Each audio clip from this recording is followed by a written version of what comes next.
Psicologia e Vida, com a psicóloga doutora Paula Barreto, consagrada da Comunidade Católica Santos Anjos.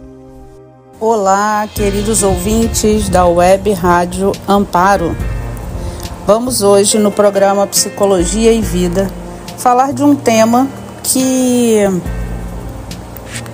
tem surgido muito no consultório e é um tema que vejo que as pessoas precisam de um esclarecimento. Talvez eu faça vários programas sobre esse assunto, porque não dá no tempo que a gente tem aqui do programa, mas vou tentar esclarecer já de início algumas dúvidas. Você já ouviu falar ou está passando por isso ou conhece alguém na família com o transtorno bipolar? Ou seja, aquele que chamamos de bipolaridade? Eu queria passar para vocês, nesse programa, como que funciona o cérebro de uma pessoa com esse transtorno. Porque quando nós entendemos como funciona, nós conseguimos identificar em nós mesmos ou em outras pessoas, até no sentido de ajudar a procurar ajuda. Então, o cérebro de uma pessoa com transtorno bipolar, ele apresenta mudanças significativas no seu funcionamento, que vão além de teorias vagas ou explicações superficiais. O que acontece no cérebro dessa pessoa, célula por célula, neurotransmissor por neurotransmissor, é algo muito real e complexo, ou seja, acontece de verdade.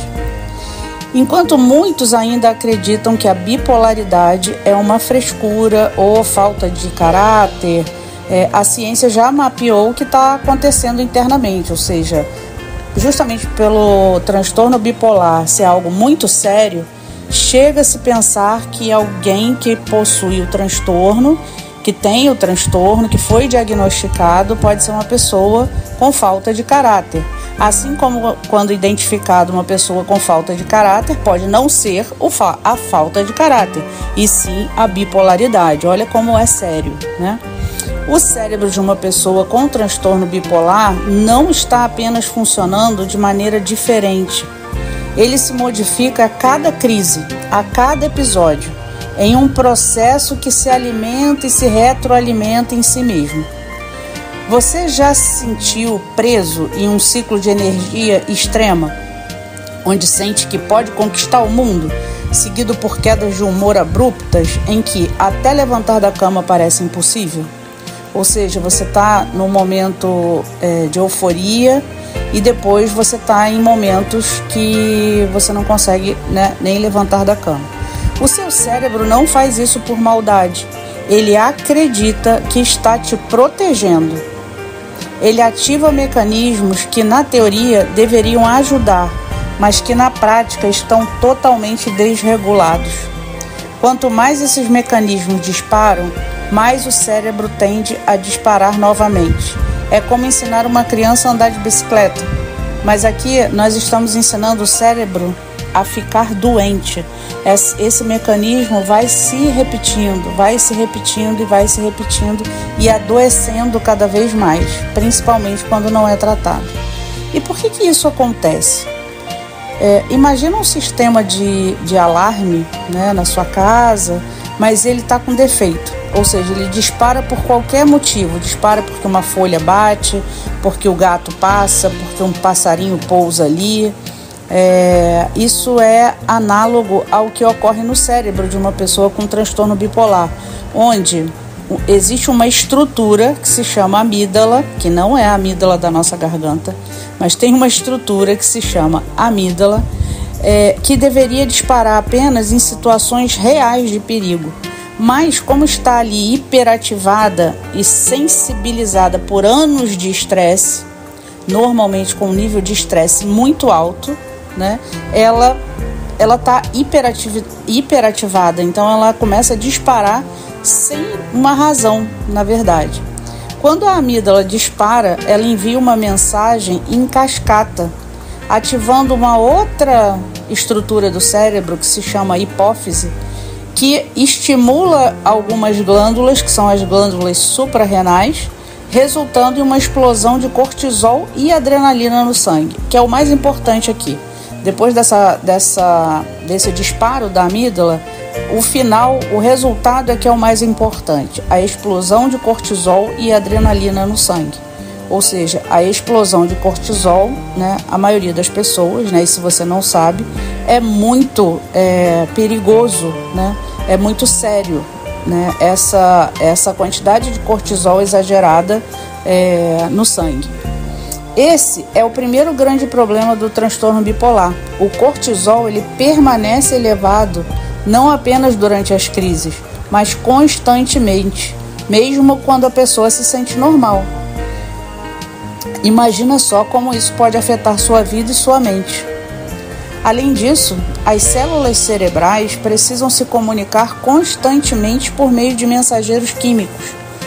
No transtorno bipolar, essa comunicação se dá através da dopamina, que é o neurotransmissor ligado à recompensa, né, e à energia, à satisfação, só que dispara em excesso durante episódios maníacos.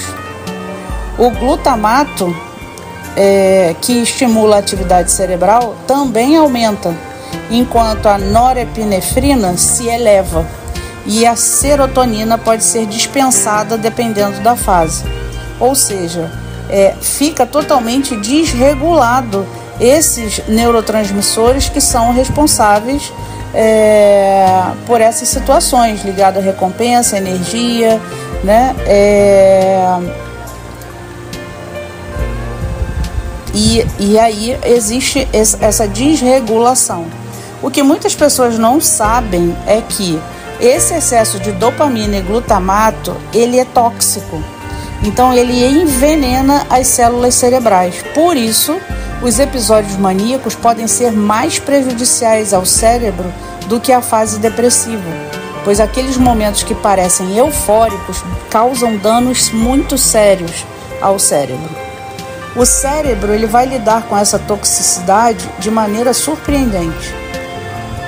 Pensa em um objeto resiliente, como uma borracha, né, que você pode dobrar sem quebrar. O transtorno bipolar, as células cerebrais perdem essa resiliência, essa elasticidade. Elas vão se tornando frágeis, de modo que qualquer impacto pequeno já é suficiente para causar dano. E aí, o que é importante? Existe uma substância no cérebro chamada BDNF, que é um fator neurotrófico derivado do cérebro, ou seja, que atua como um cuidador das células e das células nervosas, protegendo e ajudando a crescer saudáveis. No transtorno bipolar, esse cuidador ele está em falta, fazendo com que as células fiquem fracas e vulneráveis. E elas aí são bombardeadas por neurotransmissores tóxicos e hormônios do estresse. Assim, a cada novo episódio, as células podem se tornar ainda mais fracas, criando um ciclo que se retroalimenta. Por isso, você pode perceber que cada crise é mais intensa que a anterior. Quem tem o transtorno bipolar presente na família, né, ou em si mesmo, a tendência, né, e é quase certo que cada crise é mais intensa que a anterior. Isso acontece porque no seu cérebro há um maestro chamado, é um nome difícil, mas eu estou colocando os nomes para vocês verem que existem mecanismos no cérebro para fazer isso funcionar dessa forma. Um núcleo que se chama supraquiasmático. O que ele faz? Ele coordena a orquestra das suas funções biológicas. Esse núcleo, o que ele utiliza? A luz e a escuridão, que é para regular, né, quando você deve estar acordado e quando você deve dormir. Ou seja, quando você deve produzir determinados hormônios. Na bipolaridade, esse relógio ele quebra. Ele pode quebrar totalmente, Durante a mania, ele acelera, fazendo com que a pessoa durma apenas 2 ou 3 horas e acorde cheio de energia. No momento da depressão, ele desacelera e a pessoa pode dormir 14 horas e ainda acordar exausta. Por isso, no transtorno bipolar, na bipolaridade, quando a pessoa está naquela fase mais depressiva, né, ela tem esses relatos, existem muitos esses relatos da pessoa dormir muito. Existe um medicamento como o lítio, que é um dos mais antigos para tratar a bipolaridade, que funciona regulando esse relógio interno, inibindo proteínas que controlam os ritmos circadianos, que são esses, né, o seu ritmo de sono, né? E aí, isso diz pra gente que a luz e a escuridão, elas não são um detalhe como para outra pessoa que não tem o transtorno da bipolaridade, mas funciona como um remédio. Elas são essenciais para o tratamento, ou seja, a luz, né, e a escuridão à noite, né, você precisa ir prestando atenção e se regular de acordo com esse ciclo biológico mesmo, né? E aí o risco é que existe tanto preconceito em relação à medicação e a medicação receitada por um psiquiatra, né, pelo médico que você vai, o médico que te conhece, o médico que te acompanha, né, essa medicação ela pode proteger os seus neurônios da toxicidade, ou seja, da dopamina, do excesso de glutamato, né? Então, vão controlar também a hiperatividade dos neurotransmissores, né? Então, ele é crucial no tratamento, a medicação é crucial no tratamento da bipolaridade. Algumas pessoas dizem que só fazer a terapia, né, vai adiantar, mas não, isso é um grande engano. Então, fica claro aqui rapidamente que o transtorno bipolar ele não é uma frescura, ele não é falta de caráter, ou, por exemplo, algumas pessoas pensam uma fraqueza espiritual, é uma falta de fé. Não, ele é uma condição neurológica, tão real quanto um braço quebrado, só que você não consegue ver num raio-x. Então, o teu raio-x nesse caso, ou de quem tem, né, o transtorno bipolar, para poder identificar se existe uma quebra ali, né, em todos esses fatores que eu coloquei aqui, vai ser um psicólogo, vai ser um psiquiatra, ou seja, um profissional da área que possa te auxiliar. Então, se esse texto aí, né, que eu acabei de relatar para vocês, se esse conhecimento que eu trouxe aqui para você fizer algum sentido, né, compartilha com alguém que você possa ajudar ou que você acha que na família tem alguém, né, porque o ideal é que as pessoas procurem tratamento o mais rápido possível, porque o tempo é um fator crucial no tratamento da bipolaridade. Cada ano sem um diagnóstico correto, né, e cada episódio não tratado impactam demais no cérebro. Então, uma pessoa, por exemplo, que recebe o diagnóstico aos 20 anos e é tratada corretamente, pode ter uma vida funcional, enquanto outra que demora 20 anos para receber o diagnóstico pode precisar de muito mais tempo e paciência para ver os resultados. Então, nós ficamos por aqui.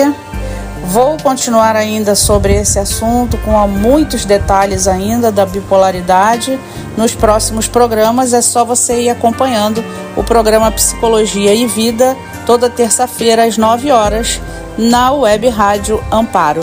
Até o próximo programa. Psicologia e Vida, com a psicóloga doutora Paula Barreto, consagrada da Comunidade Católica Santos Anjos.